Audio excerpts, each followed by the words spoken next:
দুইটা মেয়ে হয়েছে আবার পেট বাজাইছে।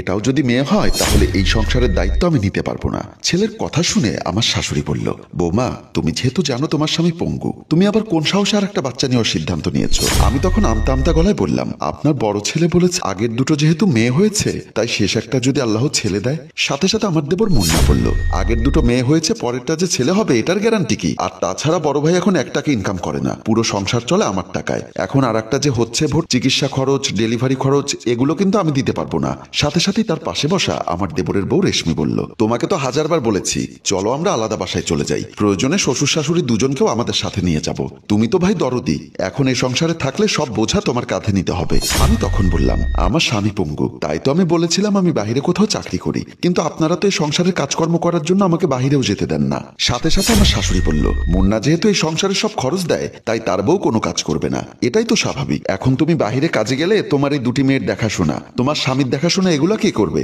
তখন আমার ছোট যা বলল, মা আপনি বড় ভাবিকে বলে দিন ওনার এই গর্ভের সন্তানের দায়ভার আমরা নিতে পারবো না। ডেলিভারি খরচ, ডাক্তার খরচ, এসব যেন উনি ওনার বাপের বাড়ি থেকে এনে করে। এমনিতেই আপনার ছোট ছেলে বড় ভাইয়ের সংসার টানতে টানতে অন্ধকার করে ফেলেছে। আমি ইচ্ছা করলেই ছোট জায়ের মুখের উপর কথা বলতে পারতাম, কিন্তু তাতে সমস্যা আরো বাড়বে। তাই তাদের ভাত না খাইয়ে নিচের রুমের দিকে চলে গেলাম। আমাকে চোখ মুছতে মুছতে রুমে ঢুকতে দেখে বাবু শোয়া থেকে উঠে বসলো। আমি কোনো কথা না বলে বাবুর পাশে বসলাম। আমার বড় মেয়ে প্রিয়া বলল, মা আমার অনেক ক্ষুধা পেয়েছে, আমাকে ভাত দেবে না?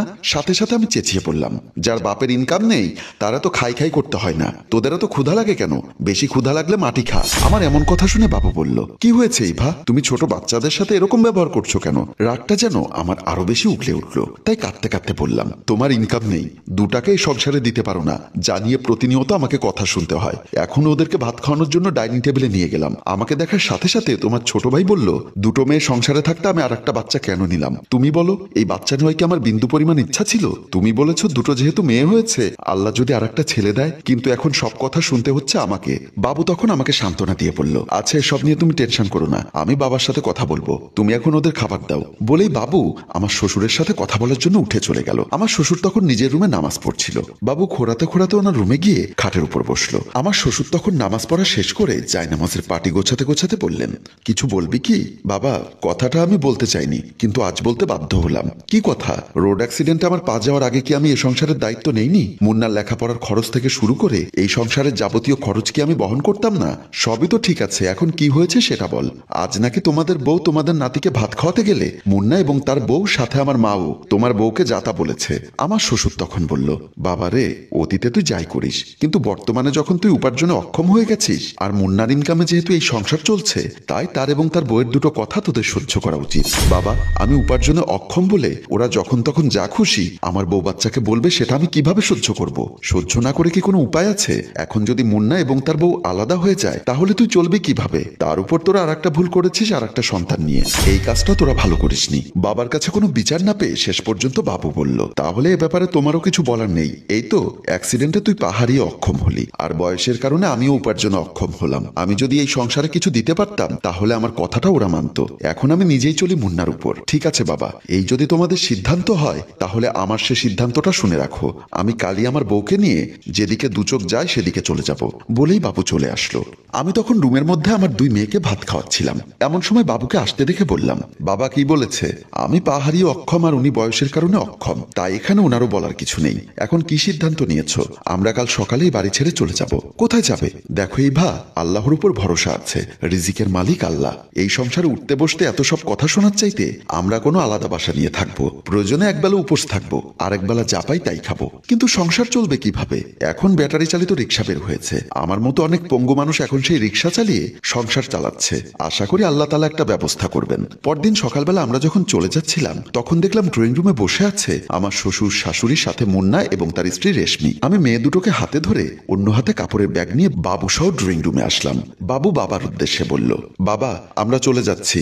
আমার শ্বশুর বলল, মাথা গরম করিস না, মাথা গরম করে চলে যাচ্ছিস? তুই আর তোর বউ না হয় না খেয়ে থাকতে পারবি, কিন্তু মেয়ে দুটোর অবস্থা কি হবে একবার ভেবে দেখেছিস?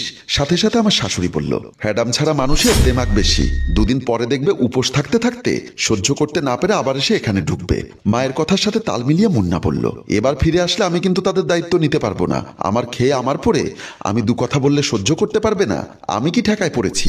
বাবু বলল, না রে ভাই, আমাকে নিয়ে আর তোকে ঠেকায় পড়তে হবে না, আমাদের জন্য দোয়া করিস। আর যেন তোদের কাঁধের উপর এসে পড়তে না হয়। তারপর আমি শ্বশুর শাশুড়িকে সালাম করে ওনাদের থেকে বিদায় নিয়ে বের হয়ে গেলাম। আমরা আজ আলাদা হয়ে একটা ছোটখাটো বাসা নিয়ে এখানে থাকা শুরু করেছি, 10 দিন হতে চললো। এর মধ্যে আমার 2 মেয়েকে আমার বাপের বাড়িতে রেখে এসেছি। বাবু প্রতিদিন সকালে ব্যাটারি চালিত রিক্সা চালাতে বের হয়ে যায়, আজ আমি তার সাথে বের হয়েছি। আমাকেও বাবুর সাথে বের হতে দেখে বাবু বলল, তুমি আবার কোথায় যাচ্ছ?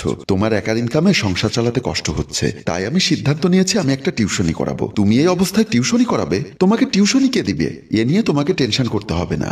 গতকাল রাতে আমি আমার ক্লাসমেট সাইফুলকে ফোন করেছিলাম। ওর ছোট বোন প্রিয়া নাকি এবার এসএসসি পরীক্ষা দিবে, ওর বোনকে পড়াতে বলেছে। তুমি কি পারবে এই অবস্থায় প্রতিদিন গিয়ে টিউশনি করতে?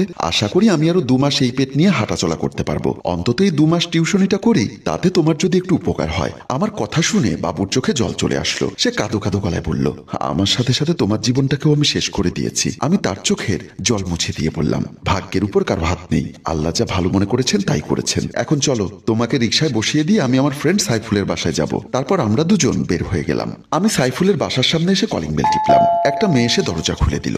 সম্ভবত এটা সাইফুলের ছোট বোন প্রিয়া হতে পারে। আমাকে দেখে সে বলল, কাকে চাই? এটা কি সাইফুল ভাইয়ের বাসা? হ্যাঁ, আমি ওনার ছোট বোন। তুমি প্রিয়া? জি, কিন্তু আপনি কে? আমি তোমার বড় ভাইয়ের স্কুল ফ্রেন্ড, আমার নাম ইভা। ও আচ্ছা, আপনি আমার হাউস টিউটর? বড় ভাইয়া গত রাতে আমাকে সব বলেছে। সাইফুল কি বাসায় আছেন? জি আছে, আপনি ভেতরে আসুন। তারপর প্রিয়া আমাকে ভেতরে নিয়ে গেল। ড্রয়িং রুমে গিয়ে দেখি সাইফুল বসে বসে পেপার পড়ছে আর চা পান করছে। আর ইভা যে, আয় আয় বস। আমি তার পাশে বসার পর বললাম, তোকে তো কাল সব মোবাইলে বলেছি, এখন যদি তোর বোনের টিউশনিটা আমাকে দিস তাহলে আমার এমন দুরবস্থায় খুব উপকার হয়। কিন্তু তুই এই অবস্থায় টিউশনি করতে পারবি তো? সমস্যা হবে না, আমি আরো 2 মাস টিউশনি করতে পারবো। তারপর সাইফুল তার বোনের উদ্দেশ্যে বলল, তোর ফাইনাল পরীক্ষার আর কমাস বাকি? সাইফুলের ছোট বোন প্রিয়া বলল, আরো 2 মাসের মতো বাকি। সাইফুল বলল, তাহলে তো ভালোই হলো। ঠিক আছে ইভা, তুই তাহলে আজ থেকে ওকে পড়ানো শুরু কর। আর প্রিয়া, আমি এখন বাজারে যাচ্ছি, তুই আগে তোর টিচারকে নাস্তা দিস, তারপর পড়তে বসিস। আর এর ভেতর তোর ভাবিকে এনে তোর নতুন টিউটরের সাথে পরিচয় করিয়ে দিস। তারপর সাইফুল আমার দিকে তাকিয়ে বলল, দোস্ত, আমার লেট হয়ে যাচ্ছে, সময় থাকলে তোর ভাবিকে ডেকে নিয়ে তোর সাথে পরিচয় করিয়ে দিতাম। ও এখন নামাজ পড়ছে, তাই আমি আর ওয়েট করতে পারছি না। বলেই সাইফুল বের হয়ে গেল। এভাবে কেটে গেল আরো 2 মাস। এর ভেতর নাকি মুন্নার বউ রেশমি গর্ভধারণ করেছে। সেদিন সকালবেলায় আমার শ্বশুর শাশুড়িকে ঘর থেকে বের হয়ে যেতে বলল আমার দেবর মুন্নার বউ রেশমি। আমার শ্বশুর শাশুড়ি ড্রয়িং রুমে দাঁড়িয়ে কাঁদছেন। রেশমি রুম থেকে বের হতে ওনাদের দেখে বলল, আপনারা এখনো যাননি? আমার শাশুড়ি কাঁদতে কাঁদতে বলল, আমরা এই বয়সে কোথায় যাব? রেশমি চেঁচিয়ে বলল, কোথায় যাবেন সেটা আমরা কিভাবে বলবো? আর তাছাড়া আপনার বড় ছেলে নাকি এখন ভালোই আছে, এত বছর ধরে তো আমার সংসারে খেয়েছেন, এখন না হয় ওর সংসারে গিয়ে উঠুন। ছেলে তো শুধু আমার স্বামী না, আপনার বড় ছেলেরও তো আপনাদের উপর দায়িত্ব কর্তব্য রয়েছে। রেশমির কথা শুনে আমার শ্বশুর বলল, ঠিক আছে বৌমা, আমরা চলে যাব, তবে যাবার আগে মুন্নার সাথে একটু কথা বলে যেতে চাই। এমন সময় মুন্না বের হয়ে বলল, তোমাদের সাথে আমার কোনো কথা নেই, আমি আর তোমাদের ঘানি টানতে পারছি না।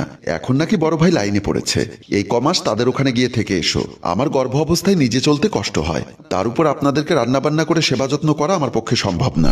আমার শ্বশুর কিছু বলতে যাবে, এমন সময় মুন্না সেখান থেকে চলে গেল। শেষ পর্যন্ত নিরুপায় হয়ে আমার শ্বশুর শাশুড়ি ঘর থেকে বের হয়ে গেল। বর্তমানে আমি হসপিটালে। আল্লাহর রহমতে গতকাল আমার একটা পুত্র সন্তান হয়েছে।